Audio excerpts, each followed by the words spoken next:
Okay, so at number, what is it, 9, we have Poe Dameron. Now, Poe is just not really a very interesting character. I guess he's a pilot, I guess, and that, but, doesn't really show up that much in episode 7. He kind of just gets interrogated by Kylo, breaks Finn out of Star Destroyer, does a few stuff at the beginning, then everyone thinks he's dead until they get past Takodana, and that's like at the second half of the movie basically, and then he just goes and blows up Starkiller Base. But he doesn't really do that much in that movie. In episode 8, he's a big idiot and gets the whole loads of bombers blown up and kind of ruins the whole day. And then he causes a freaking mutiny in the ship, which was just so idiotic and stuff. I know Holdo should just told him the plan, but it was stupid. Anyway, okay. And for some reason, Leia trusted him at the end of episode 8, but that doesn't make any sense. In episode 9, then he just flies everyone around, he just doesn't really serve any point of the story. He just flies everyone around in the Falcon, and that's just kind of all he does, I guess. Literally, that's all he does. Nothing else really. I guess he leads their resistance into the Final Order, but that kind of failed on him, and he kind of just gave up for some reason. So yeah, Poe was number 9. Next up, at number 8 is Finn, episode 27, the former Stormtrooper. In episode 7, he was probably the best character in the whole movie, but they just wasted his character in episode 8 and 9, to be honest. Yeah, he was a really cool character in episode 7. He was a Stormtrooper that defected, I guess, and he turned against the First Order, and he understood that killing people was wrong and all that. I mean, the only problem with it is that he saw a Stormtrooper die, and then was like, oh no, I'm so sad. And then 10 minutes later in the movie, he's killing loads of them. That's really weird. Yeah, so there's a really cool character arc in episode 7. Episode 8 and 9, Ryan and JJ both didn't know what the frick to do with Finn's character. I mean, he just goes around with Rose. In episode 8, he kind of reverts back to his character. He just tries to run away in the beginning of episode 8, even though that's completely out of his character, right? Why would he want to run away? I mean, it's just stupid. He learned not to run away in episode 7. That was the lesson. So it's just another step back for Finn. I also wrote the whole Canto Bight plot stupid. It was a whole failure. It was all a waste of time. Anyway, I didn't do anything for the story. So when you once finished that, you were just that was stupid. That was so pointless. And Rose was just teaching Finn, oh yeah, you kill people's bad. Slavery's bad and stuff. And Finn knows that. That's so obvious. Ryan, why didn't you have Finn teach Poe this? That'd be so much better, and just cut Rose out of the story. It doesn't even matter anyway. She doesn't serve any point to the story at all, because she doesn't do anything in episode 9 either. But speaking about episode 9, I guess it's a bit better for Finn. They hinted that he's Force sensitive. No, he doesn't love Rey, okay? Although, in the middle of Rey and Kylo's lightsaber battle, Finn was just shouting, Rey! At the top of his lungs, with the worst voice crack ever. But he freaking Rey. So he's trying to tell Rey that he's Force sensitive. So I guess there's something. Also, he met Jannah, another defective Stormtrooper, which was pretty cool. So he's not the only defective Stormtrooper. There's another one. I guess it's a little bit better, but still. Some people said he should have died at the end of episode 8, but I don't really think so. I don't think it would really fit, to be honest. Because Poe was learning not to do that, so it wouldn't have really worked if Finn just did that. But whatever. Waste of a character Finn is. Next up at number 7 is Anakin Skywalker. He was actually pretty good in episode 3. I actually liked his character and how he turned to I guess it was a bit, the character arc was he turned to the dark side a bit fast. But overall, he was much better in episode 3 than in episode 1 and 2. I really don't have to say why. Episode 1, he was a kid. He really couldn't do anything. I mean, he blew up a whole battle station for some reason. I don't know how he did that. People really don't talk about that enough. Well, how did Anakin do that? That was really stupid. He probably shouldn't have done that. He was 9. And don't even get me started on episode 2. I don't want to go into episode 1 and 2, but episode 3 is pretty good, okay? I like Hayden Christensen acting a lot more. The acting's fine, it's just the dialogue that really just doesn't do it any favors. I mean, the dialogue is better in episode 3, but it's still not very good. But, like, episode 3 just has spawned so many memes, hello there. I have the high ground. You underestimate my powers. My powers have doubled since the last time we met, Count. Okay, Obi-Wan and Anakin have the best lines in this episode 3. Like, come on. Another happy landing. That's another one. Okay, whatever.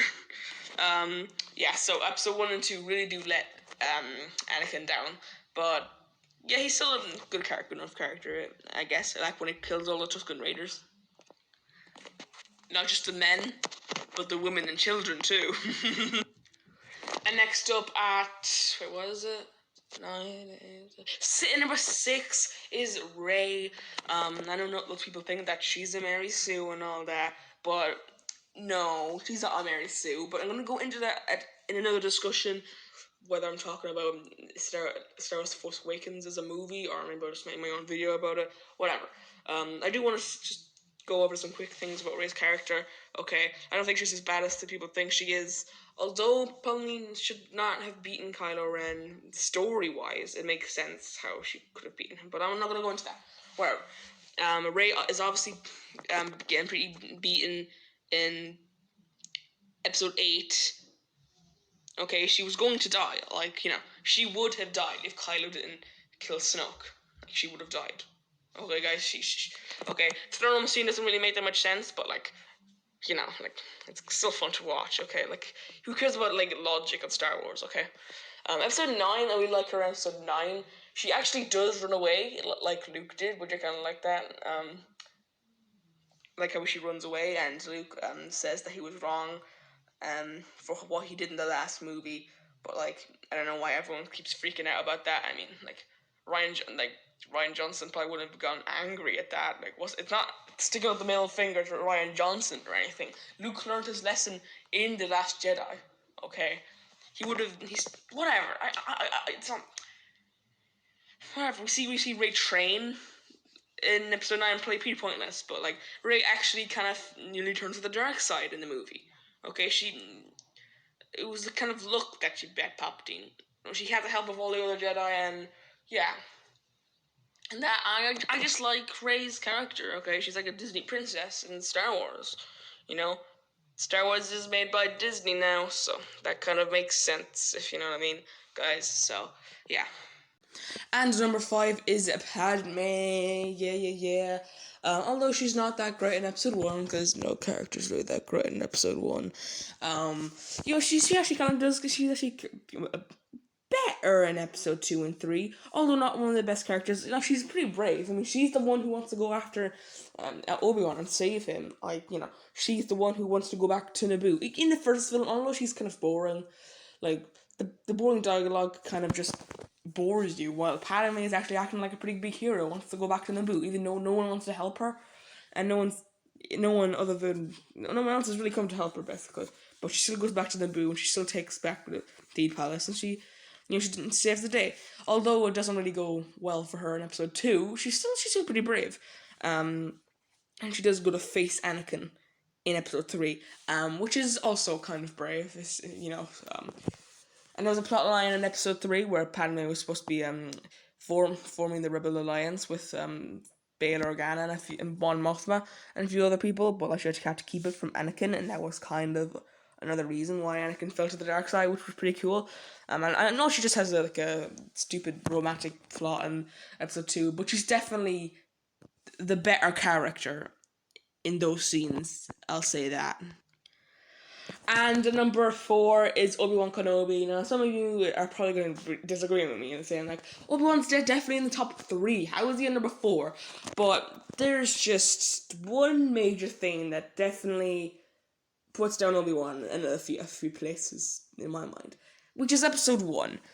So I think Obi-Wan only has 2 good lines in episode 1. I mean, which, it's pretty pathetic compared to the other few movies. I mean, of course, you have the negotiations were short, and you have I sense we've picked up another pathetic life form, which people really don't say enough about. Like, just he just roasts Anakin and Jar Jar right in that scene, which is pretty fun. Episode 3, Obi-Wan is the best. Hello there, I have the high ground. Another happy landing. Oh, come on! Like, there's so much good quotes from that movie. And episode 2, although he's not the best, and I can't really think of any quotes off the bat. Oh, sure, right. No. When he's in the Geonosian arena, and I could like, "We've came to rescue you" or something, and then Obi-Wan just looks over at his handcuffs and like, "Good job." It's just something like that. I just really love Obi-Wan. It's just the master. Okay, he's the master at the means, of course, and I can never I can't put him like below above the top 5 like what or below the top 5. Whatever. He's just a great character. I love him. Okay, Obi-Wan. Yeah. At number 3 is Leia Organa, of course, Luke Skywalker's sister, and I guess one of the only females in the original trilogy. George Lucas was not very good at putting women into the original trilogy, but I think Leia is a great character. Okay, she's good in all 3 of the movies. She kind of has an accent when she's talking to Grandma Tarkin for some reason, but I don't know. I kind of like how I think Leia and Tarkin have probably met before, but I don't know. There's no other hint about that in any others. It's just that's one scene in episode 4. But like in the movie, you think, oh well, let's stop like a little princess, and yeah, she's a young princess that needs to be saved. That's all she is in the first half of the movie, basically. But then you rescue her. She's a pretty badass woman. She kind of like talks dirty to all other Luke and Leia. I mean, not Luke and Han and Chewie, and she's like part of the group, and she's not someone to be messed with. She even called Chewie walking carpet, so like it subverts your expectations, and she can be pretty badass, and it shows that women aren't people to be messed with. She kind of stands for that in a way. I don't know if that was intentional, but to me, yeah, that's the thing, and yeah, she got this whole thing going. She put the disc into R2 to deliver to the rebellion. So yeah. At number 2 is Han Solo. Han Solo has probably one of the best arcs in the original trilogy. He went from just being a regular scoundrel at the beginning of episode 4, and then at the end of episode 4 he learns to be actually a friend, and he goes saves Luke. And in episode 5 he's a new challenge for Han. He struggles to be a friend, and he kind of wants to run away from all of it and be a smuggler again, but he always comes back to save Han, or he always comes back to save Luke, or get closer to Leia or something, and then finally he gets frozen carbonite at the end of the film. And episode 6, well, he does some stuff. He still is pretty good in episode 6. I kind of like him in episode 6. He gets together with Leia, but like not really that much of an arc with him in the movie. But yeah, I guess he isn't as good in that movie, definitely. But episode 4 and 5, he's definitely probably one of the best characters in those movies. So yeah. And at number 1, you all know this was coming, is Luke Skywalker. How could you get a better character than Luke Skywalker? Okay, like he is the best. He's probably my second favorite character because Darth Vader kind of has to take my pick, but like Darth Vader and Anakin are different characters to me. Yeah, but Luke Skywalker is probably my second favorite Star Wars character overall. I mean, Luke, he goes from a whiny farm boy to destroying the Emperor and bringing his father back to the light side. He has probably the best arc in any movie. And just in the first film, he goes from being a whiny farm boy to destroying the Death Star. Okay, he goes such a long way.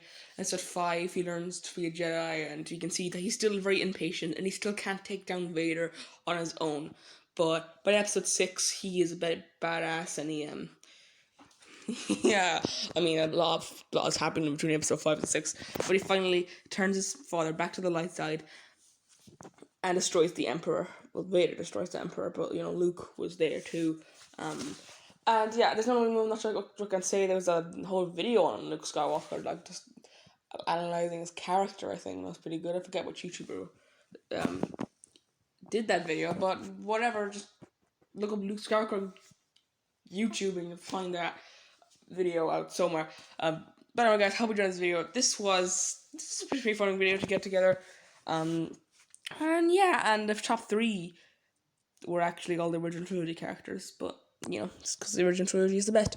Anyway, hope you enjoyed the video, guys, and I'll see you next time. Goodbye.